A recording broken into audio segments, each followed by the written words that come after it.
محرم کا مہینہ مسلم سماج میں سال کا پہلا مہینہ مانا جاتا ہے۔ اس مہینے میں مسلم سماج شہادت حسین کو مناتے ہیں، وہیں سیاہ سماج بھی شہادت حسین مناتے ہیں۔ دونوں ہی لوگ اپنے اپنے طریقے سے محرم کی 1 تاریخ سے 10 تاریخ تک محرم پوری دنیا کے اندر حسین کی شہادت کا مہینہ مانا جاتا ہے۔ مسلم سماج میں محرم کا ایک اعلیٰ مقام ہے۔ کچھ لوگ اس کو شوق مانتے ہیں، کچھ لوگ اس کو کس دوسرے طریقے سے مناتے ہیں، مگر محرم کیوں اور کب سے منائے جاتے ہیں یہ جانکاری لینے کے لیے ہم اس وقت میوہ کٹرے کے اندر فیضی میاں کے پاس بیٹھے ہیں۔ جانی مانی ہستی ہیں اپنے آپ کے اندر، اور ان سے جانکاری لیں گے کہ مسلم سماج محرم مناتا ہے۔ آج محرم کی 2 تاریخ ہے اور محرم شروع ہو چکے ہیں۔ محرم جو منائے جاتے ہیں مسلم سماج کے اندر کب سے منائے جاتے ہیں، کیوں منائے جاتے ہیں، اس کے بارے میں محرم جارجین کیلنڈر کے حساب سے 680 عیدی 680 عیدی کا واقعہ ہے، جو پروفٹ محمد صلی اللہ علیہ وسلم کے دنیا سے پردہ فرمانے، وصال فرمانے کے تقریباً 50 سال کے بعد رونما ہوا۔ جو ہجری کیلنڈر ہے، مونر کیلنڈر، اس اعتبار سے آپ کی جو شہادت کی تاریخ ہے وہ 61 ہجری ہے۔ 10 محرم کا دن تھا، جو اسلامی مہینوں میں پہلا مہینہ محرم کہلاتا ہے، اس کی 10 تاریخ کو آپ کی شہادت ہوئی۔ محرم دراصل مہینے کا نام ہے، اور اس مہینے میں بہت بڑے بڑے واقعات ہوئے، لیکن امت محمدیہ میں مسلمانوں کے لیے سب سے سگنیفیکنس اور سب سے آشوبناک اور سب سے تکلیف دہ واقعہ جو ہے وہ کربلا کا واقعہ ہے، جو 10 محرم میں نواسہ رسول حضرت امام حسین بن علی ابن ابی طالب ابا علیہ السلام کی شہادت کے طور پر رونما ہوا۔ اور آپ حضرت علی کے بی بی فاطمہ زہرا سلام اللہ علیہا کے، جو حضرت پروفٹ محمد صلی اللہ علیہ وسلم کی صاحبزادی تھی، ان کے بیٹے تھے اور حضرت علی کے بیٹے تھے، اور پروفٹ محمد صلی اللہ علیہ وسلم نے بھی آپ کو اپنا بیٹا فرمایا، اور جتنے سید چلے ہیں وہ امام حسن امام حسین علیہ السلام سے چلے ہیں۔ تو امام حسین علیہ السلام ایک بہت ہی پرومیننٹ اور بہت ہی ہولی پرسنالٹی ہیں، بہت روحانی بڑی عظیم شخصیت ہیں اسلام میں، اور آپ کی شہادت کیونکہ حق کے لیے تھی، انصاف کے لیے تھی، ہیومن رائٹس کے لیے تھی، آپ کی مساوات اور انٹرفیث کا جو میسج ہے وہ سب سے پہلے کائنات میں دینے والی شخصیت حضرت پروفٹ محمد صلی اللہ علیہ وسلم ہیں، اور اس قدروں کو بچانے والے حضرت امام حسین علیہ السلام ہیں۔ تو ماہ محرم غم کا ہی مہینہ ہے، سنیوں کے لیے بھی اور شیعوں کے لیے بھی، لیکن طریقے ہمارے فرق ہیں، ریچول جو ہیں، روایات ہیں، جو اس کے سنسکار ہیں وہ الگ ہیں۔ ایسا نہیں کہ سنی اس کو خوشی کے طور پہ مناتا ہے یا تہوار کے طور پر مناتا ہے، ایسا نہیں۔ شیعوں کے یہاں طریقے الگ ہیں، سنیوں کے طریقہ الگ ہیں، اور جتنی درگاہیں آپ دیکھتے ہیں ان میں خاص طور پر یہ اہتمام کیا جاتا ہے ہمارے ماہ محرم میں کہ محفلیں ہوتی ہیں امام حسین علیہ السلام کی شان میں، مجالسیں مکالمے ہوتے ہیں، اور اس میں آپ کی شان میں کلام پڑھا جاتا ہے۔ امام حسین علیہ السلام کی شخصیت کے 2 پہلو ہیں، ایک تو علمی اور روحانی پہلو جو آپ کی شخصیت کا ہے وہ بہت عظیم ہے، یعنی آپ نے اپنے کردار سے وہ پیغام دیا جو اسوہ رسول یعنی حضور سرکار دو عالم کا جو کریکٹر تھا، جو آپ کی جو شکشائیں تھیں، تعلیمات تھیں، وہ آپ نے اس کو جی کر دکھایا۔ دوسرا، آپ نے پیغام دیا کہ جب آپ کے پاس ذرائع اسباب کم ہوں اور آپ ایک ظالم و جابر بادشاہ کے سامنے ہوں، تو آپ کس طرح سے اپنی اخلاقی، اپنی روحانی اور اپنے مذہبی قدروں کو برقرار رکھتے ہوئے حق کے ساتھ کھڑے رہ سکتے ہیں، حق کے لیے جان دے سکتے ہیں۔ اور آپ کی شخصیت پوری اور اس کا میڈفر ہے، اور آپ نے پورے خانوادے کو اللہ کی راہ میں 6 مہینے کے علی اصغر علیہ السلام سے لے کر امام حسین علیہ السلام تک کربلا میں شہید ہوئے، اور یہ ایک بہت بڑا پیغام ہے رہتی دنیا تک۔ اسی لیے ہم دیکھتے ہیں کہ یورپین اسکالرس ہوں یا ہمارے ہندو اسکالرس ہوں، شاعر ہوں، اور یہودی اسکالرس تک جو ہیں وہ آپ کی تعریف کرتے نظر آتے ہیں۔ آپ کے شان میں سینکڑوں ہزاروں کتابیں لکھی گئیں، جیسے ایک شاعر نے کہا، بدلہ ہے کربلا میں تقاضا انقلاب، نیزے پہ اب جو سر ہے وہی سر بلند ہے۔ اور انقلاب کے لیے آپ فرماتے ہیں کہ انقلاب دنیا انقلابات کی آماجگاہ ہے، اور اچھے انقلاب جو ہوتے ہیں حق کے لیے جو ہوتے ہیں، انصاف کے لیے جو ہوتے ہیں، اس کی رہتی دنیا تک اگر کوئی مثال ہے اور ہو سکتی ہے اور سب سے بہترین مثال ہو سکتی ہے تو وہ امام حسین علیہ السلام۔ کہا جاتا ہے کہ جس طریقے سے حضرت امام حسین نے شہادت دی تھی اپنی، اور ان کے جن کے ساتھی تھے، ان کے جتنے 72 ساتھی بتائے جاتے ہیں، انہوں نے شہادت دی تھی، ایک بہت بڑے قافلے کے سامنے انہوں نے جنگ لڑی تھی اور شہادت دی تھی، تو اس شہادت کے بارے میں کیا کہنا چاہیں گے؟ 72 لوگوں نے کربلا کے اندر شہادت دی تھی۔ امام حسین اسلام کی شہادت کا جو پس منظر ہے، یہ جو آپ نے شہادت دی، اس کے بارے اس کا سوال یوں بنتا ہے کہ امام حسین السلام کی شہادت کا ریلیونس کیا ہے، یعنی آپ کی شہادت کی نوعیت اور اہمیت کیا ہے۔ دیکھیے، تمام مسلم اسکالر جو ہیں اس پر متفق ہیں، ولی اللہ محدث دہلوی بھی، عبدالحق محدث دہلوی بھی کہتے ہیں کہ حضرت اسماعیل علیہ السلام کی جو قربانی جو بقرعید میں ہم لوگ دیتے ہیں وہ دنبے میں منتقل ہو گئی تھی، اس کی روحانی تکمیل جو ہوئی وہ امام حسین السلام کی شہادت کے ذریعے ہوئی، کیونکہ انبیاء اپنے جتنے بھی پیغمبر ہیں، اپنے پروفٹ اور میسنجرز ہیں، ان کی قربانی لیتا ہے۔ اور جب ابراہیم علیہ السلام کی قربانی سے قربانی لی گئی، اور حضرت اسماعیل اور حضرت ابراہیم دونوں اس قربانی میں شریک ہیں، باپ اور بیٹے، والد اور صاحبزادے، ان کی شہادت کو ملتوی کر دیا گیا 10 ہجری کو۔ اس کے ٹھیک ایک مہینے کے بعد، 2000 سال کے بعد، امام حسین علیہ السلام کی شہادت جو حضور سرکار دو عالم صلی اللہ علیہ وسلم کی شہادت کا حصہ تھی اور وہ دینے والے تھے، جیسے وہ کسی شاعر نے کہا ہے کہ کار نبی کیا ہے بظاہر امام ہے، تو انہوں نے جو ایک شہادت دی یہ حضور سرکار دو عالم کی روحانی شہادت تھی جو امام حسین السلام نے دی۔ اور شہادت کا طریقہ بھی یہی تھا کہ آپ نے 3 دن بھوکے پیاسے رہ کر 10 محرم کو اپنے 72 شہداء کے ساتھ شہادت دی، اور اس میں ایسا نہیں کہ پیغام کنوے نہیں کیا، آپ کے خطبات ہیں، آپ کی اسپیچز ہیں، اس میں آپ نے حق کا پیغام دیا، اور ان لوگوں کو جنگ کی طرف آمادہ نہیں کیا، اور یہ بھی نہیں کہا کہ میں تم سے جنگ کرنا چاہتا ہوں۔ آپ نے فرمایا میں تمہیں پیغام دیتا ہوں کہ اچھائی کی طرف آؤ، نیکی کی طرف آؤ، ظلم و جور سے باز آ جاؤ، دیکھو اس میں تمہارا نقصان ہے۔ اور آپ کے خطبات کا جو جز ہے، جو اس کا میسج ہے، وہ یہ ہے کہ آپ فرماتے ہیں کہ دیکھو اگر تم مجھے شہید کرتے ہو یا کسی پر ظلم کرتے ہو تو یہ تمہاری ذات کا نقصان ہے، تم میرے نانا کا کلمہ پڑھتے ہو اور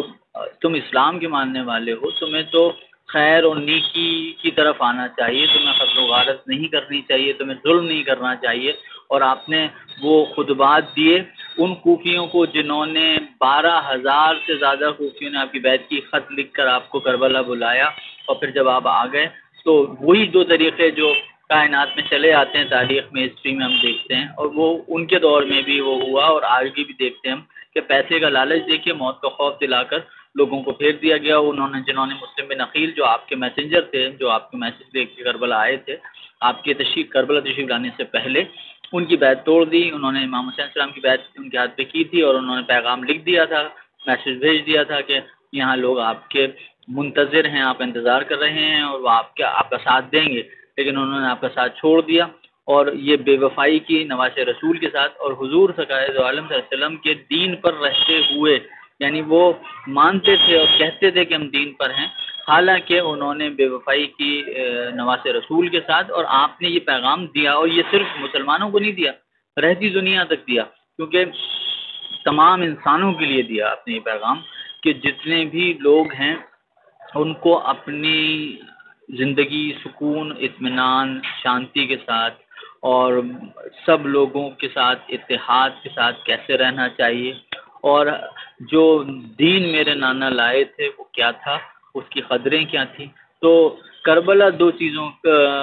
کا پیغام دیتی ہے، ایک تو دیتی ہے غیرت انسانی کا، یعنی سیلف ریسپیکٹ آف ہیومن کا، دوسرا پیغام ہے دین کی قدروں کا۔ آپ نے دین کی قدریں بچانے کے لیے قربانی دی، اور اس قربانی میں آپ کے 72 جانثار شہداء شامل ہیں، آپ کے ساتھ مدینے سے 100 لوگ تقریباً چلے تھے، لیکن آپ راستے بھر یہ کہتے رہے کہ جو میرے ساتھ رہنا چاہتا ہے رہے، جو جانا چاہتا ہے چلا جائے، میں کسی کو اپنے ساتھ جنگ کے لیے نہیں لے جا رہا ہوں، بلکہ میں اپنے نانا سے کیا گیا وعدہ جو ہے نبھانے کربلا جا رہا ہوں۔ اور کربلا امام حسین علیہ السلام سے پہلے ایک بیابان تھا، وہ کوئی شہر نہیں تھا، بلکہ اس کی وہ گواہیاں تھیں جو پروفٹ محمد صلی اللہ علیہ وسلم نے اور آپ کے والد حضرت علی نے بہت پہلے ان کو دے دی تھی۔ جبریل علیہ السلام جو کہ فرشتے ہیں، انہوں نے آ کر خبر حضور کو دی تھی، اور حضور نے یہ بات صحابہ میں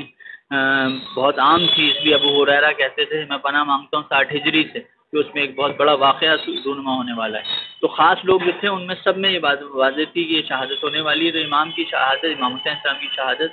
حق کے لیے تھی، اور 72 جو شہادتیں ہوئیں وہ حوصلے کے ساتھ ہوئی ہیں، مطلب وہ بے چارگی کے ساتھ نہیں ہیں۔ ایک تو یہ کہ آپ نے کوئی ویپن نہیں اٹھایا، آپ نے اس کے لیے کوئی تشدد نہیں کیا، کسی پہ ظلم نہیں کیا، کوئی ایسا طریقہ گورلا وار جیسے لوگ لڑتے ہیں یا کوئی سازش کرتے ہیں، آپ ان تمام چیزوں سے پاک تھے۔ آپ نے اس کے باوجود بھی جب آپ کو گھیر لیا گیا تو آپ نے کسی طرح کی کمزوری یا کسی طرح کی بزدلی، جب آپ دیکھتے ہیں کوئی بادشاہ بھی ہار جاتا ہے تو اس کے سامنے جب تلوار آتی ہے تو وہ پیس پروسیس میں آ جاتا ہے، وہ بات چیت کے بعد بات کرنے لگتا ہے، وہ کہنے لگتا ہے کہ مجھے چھوڑ دو، اور پھر وہ دیکھتا ہے کہ موقع اب ہموار ہو گیا تو پھر میں جنگ کروں گا۔ لیکن آپ نے وہ پیس پروسیس تو پورا کیا، لیکن کسی طرح کی کمزوری یا کسی بھی طرح کی، جیسے حضرت میکا شکروادی صاحب کا شعر ہے، حسین کیسے زمانے سے ساز کر سکتے، کبھی ہوئی ہے محبت سے مصلحت ہوئی نہیں، وہ تیرے ٹوٹے ہوئے بازوؤں کا رعب و جلال، لرز رہی ہے کھڑی دور فوج بے دینی۔ تو امام حسین السلام نے اس پرآشوب دور میں اور ایسے مشکل ترین دور میں جب بڑے بڑے سورما اور بڑے بڑے طاقتور لوگ بھی گڑ گڑانے لگتے ہیں اور پریشان ہو جاتے ہیں، وہاں آپ نے پورے حوصلے اور ہمت کے ساتھ سینہ سپر ہو کے ان کا سامنا کیا۔ اور یہی وہ بات ہے جو غریبوں کو، مسکینوں کو، پریشان حالوں کو، دبے کچلے لوگوں کو حوصلہ دیتی ہے کہ جب آپ بالکل ہی مجبور اور ناقص ہو جائیں اور آپ کی حالت یہ ہو کہ آپ کوئی کسی طرح کا پولیٹیکل یا سوشل سپورٹ بھی نہ رکھتے ہوں اور آپ کے پاس کچھ بھی نہ ہو، پھر بھی آپ کو خدا کی مدد پر اور خدا کی ذات پر بھروسہ ہو۔ اور یہ میسج امام حسین علیہ السلام کی 6 مہینے کے صاحبزادے حضرت علی اصغر سے لے کر امام حسین علیہ السلام تک ہر بچے میں یہ جوش اور یہ حوصلہ نظر آتا ہے۔ اور امام حسین علیہ السلام کی شہادت اسی بات کی علامت ہے کہ 3 دن کے پیاسے ہونے کے باوجود بھی آپ نے سیلف ڈگنیٹی، سیلف ریسپیکٹ اور حوصلہ مندی کا دامن نہیں چھوڑا۔ اور یہی وہ بات ہے کہ جس کی تعریف کے لیے، حالانکہ یہ مسئلہ تو مسلم امپائر کے بیچ کا تھا، لیکن اس کے باوجود تمام لوگوں نے، جس نے بھی کربلا کو پڑھا، جس نے بھی تاریخ پڑھی، جو بھی جانتا ہے، جو سنتا ہے اور کربلا کو پڑھنا چاہتا ہے، وہ اس بات کی تعریف کیے بنا نہیں رہتا کہ امام حسین علیہ السلام نے پورے حوصلے کے ساتھ حق کی پیروی کی، حق کا ساتھ دیا، اور اس کے ساتھ ساتھ خود اپنی ذات سے کسی پہ ظلم نہیں کیا، خود اپنی ذات سے کوئی کسی طرح کا آپ کا ایک جملہ ہے جو خطبات کے دوران، آپ کی اسپیچز کے دوران آپ نے فرمایا کہ میں جھوٹ نہیں بولتا جب سے میں نے یہ سنا ہے کہ اللہ جھوٹ بولنے والوں سے نفرت کرتا ہے۔ تو آپ نے سنگین حالات میں آپ نے فرمایا کہ تم نہ موت کے خوف سے ڈرا سکتے ہو، نہ پیسے کے لالچ سے جیت سکتے ہو، ان دونوں چیزوں کو میں اپنے دونوں ہاتھوں میں لے کے چلتا ہوں، کیونکہ موت میرے لیے زندگی ہے۔ اور آپ کا ایک مشہور ڈائلاگ ہے، تھاٹ ہے، آپ نے فرمایا کہ لوگ کہتے ہیں ٹیپو سلطان کی بات ہے، لیکن ٹیپو سلطان کا یہ قول نہیں ہے، یہ امام حسین السلام کا قول ہے، حوصلے اور عزت کی ایک دن کی زندگی بہتر ہے 1000 سال کی غلامی اور 1000 سال کی بے عزتانہ زندگی سے، یعنی ایک دن کی حوصلے مندانہ زندگی افضل ہے۔ تو آپ نے فرمایا کہ موت سے تم مجھے کیا ڈراتے ہو، میں اس شخص کا بیٹا ہوں جو عرب میں اپنی بہادری کے لیے مانا جاتے تھے، اور وہ جب کسی میدان میں کھڑے ہو جاتے اور جم جاتے تھے تو بڑے سے بڑے عرب کا پہلوان ان کے قدم کو نہیں ڈگا سکتا تھا، نہیں ہلا سکتا تھا۔ تو امام حسین السلام نے آخری وقت تک، تاریخ طبری میں محب طبری نے جو اسلامی تاریخ ہے اس میں انہوں نے لکھا ہے کہ جب آپ تلوار لے کے نکلے اور بالکل آخری شخص بچے تھے، اور آپ کے تقریباً 71 شہداء شہید ہو چکے تھے، تو آپ نے اس 3 دن کی بھوک پیاس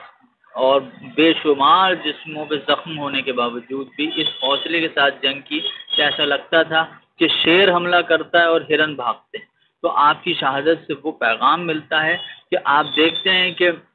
جتنے بھی لوگ بعد میں ہوئے ہیں جنہوں نے بہادری سے سامنا کیا ہے ظلم و جبر کا، وہ دراصل امام حسین علیہ السلام سے ہی انسپائر ہیں، ان سے ہی حوصلہ لینے والے ہیں، وہ تمام حوصلہ رکھنے والوں کے سردار ہیں۔ سلطان الاولیاء بھی ہیں، سلطان الاشجیاء بھی ہیں، حوصلے مندوں کے امام بھی ہیں۔ امام حسین علیہ السلام ایسی شخصیت ہیں کہ جن کو جتنا آپ یاد کریں گے، جتنا ان کے بارے میں پڑھیں گے، آپ کو ہر بار ایک نیا پیغام، ایک نئی روشنی آپ کو ان کی ذات مبارکہ سے ملے گی۔ آپ کے فیضی میاں جنہوں نے کربلا کے جو واقعہ تھا اس کے بارے میں جانکاری دی، اور جس طریقے سے جنگ لڑی گئی، انسانیت کے لیے جنگ لڑی، انسانوں کے لیے جنگ لڑی۔ میں اپنے ساتھی کیمرہ مین کے ساتھ پرائم ایٹی نیوز آگرہ سے انیس خان۔